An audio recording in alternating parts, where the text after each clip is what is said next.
Another Masport mower, non-running, 500 series, 158cc as you can see, 350 ST it's called, 18 inch, 46 centimeters to the modern person, 4-wheel, so no roller, petrol tank on the side, priming bulb. Now I've drained the fluids out before I lift it up and have a look underneath. We've got typical levers on the top, engine start stop lever and propulsion lever. Flap on the back and showing signs of rust. That means it's probably come from underneath. So he may not have been looked after that well. Oh, he might have been a bit noisy when he was running, so that might mean a bit titillation. Underneath then, oh yep, he's showing signs of a bit of rust, so that only cleaning up and possibly repairing. Gearbox looks in good condition, so another little project to have a look. As I said, non-runner, so we'll see if we can get him going, tartan up, bit of paint, hopefully saved him from the scrapyard. Now that we've gotten apart a little bit further, I've taken the liberty of removing the underside blade so I can stripping, painting, sharpening, balancing so he won't vibrate. Top cover, it's got 2 screws, loosen them. Now there's a little clip underneath on the front where the B&S like logo is. You just lever that forwards, lifting, she'll fall off. Good clean. I took the blade off at the bottom. I also took the drive belt off. He's in good nick, so he's not split, cracked, so we'll do another turn. Then underneath there's 3 bolts which hold the engine. 14mm you need for that, so took them off. Then engine can lift straight out with the air filter that I've already loosened. He's a little bit dirty all the way around, but now you've got easier access on the bench to do the exhaust on him. So what we got now is a frame. I can take all the chassis out of it and rub them down, hopefully maybe fix a little bit of rust on the front there, and then put some rust inhibitor on it, and if it ain't gone all the way through, touch a top coat and some lacquer. So let's hope it all goes together the same as easy as it came apart.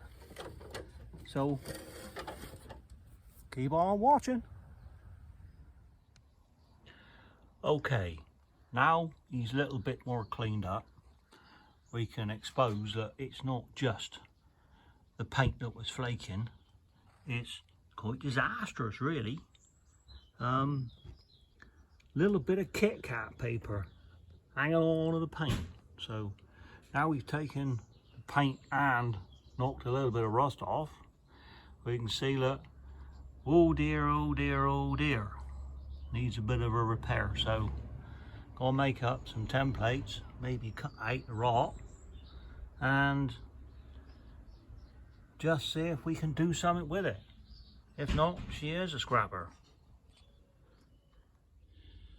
Now that we've had a look at him, and yes, he was a little bit rotten, I've cut out a few pieces of metal and patched out the very worst of it.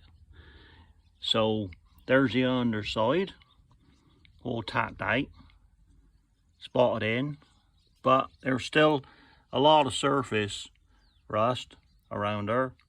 So primarily give yourself a nice little small welding peck, maybe little putty knife to take out all the loose stuff, and chip away any residue that might attract a little bit of moisture and hold it, because that'll only get it worse later on. So now it's apart, you might as well keep on going.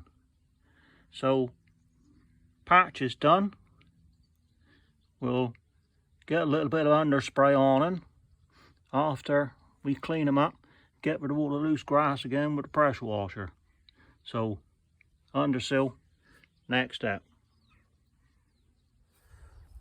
Now that we got them back together, if you remember, we saw a little bit of rust on her, so you had to cut a bad bit of rust out. Made some patches up and put the chassis back on. So if we look under the side of them, he's all painted up, rust protected as well. So bit of spot welded on him, rust prevention, paint underneath totally done, and nice bit of top coat.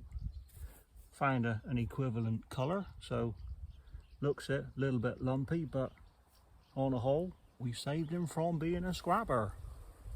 Next step, put engine back in, cutter blades underneath, drive belt, and then probably, hopefully, she's going to start and run.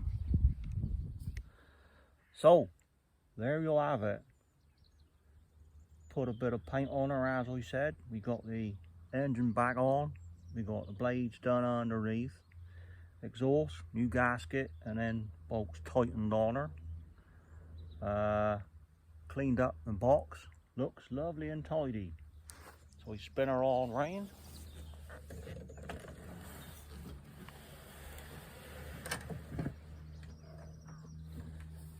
Lovely and tidy. Height adjusters all work.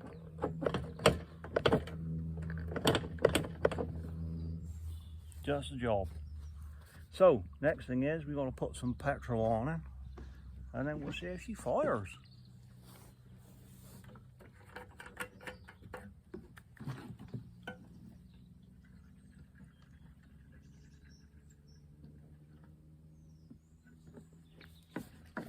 Should be enough. Put the cap back on for safety reasons. Same on the mower. So, got a priming bulb, so we'll see what happens with a priming bulb.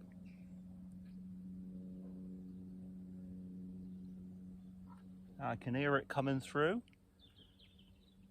Extra squirt for luck. There you go. Right. See if she starts.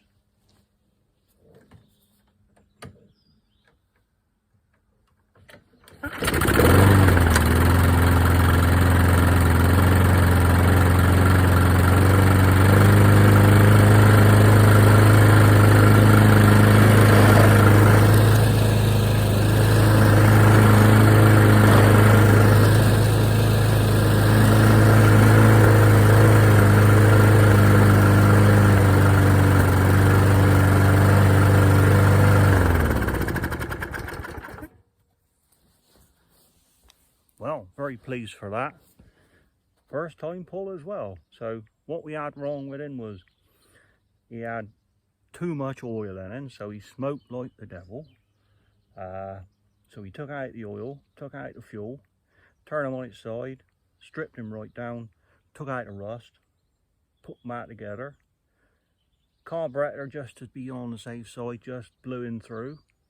Whether he's blocked or not, I wasn't too sure, so we just to make sure, took it on through, did all the rust, cleaned the box up, as you can see from the back end. Exhaust tightened up, a little bit of paint over the rust and that. Underneath her, as you saw before, nice and tidy and painted up. So, moral of the story is, if you don't want your lawnmower to rot out, every time you cut even damp grass, just turn it over and just take out all the rubbish. Because anything, moisture, when it gets underneath the paint or a stone chip, it'll get in there and do exactly that. So when you buy these expensive mowers, look after them. So only cut dry grass. Hope that's been of use for you again. Thanks for watching.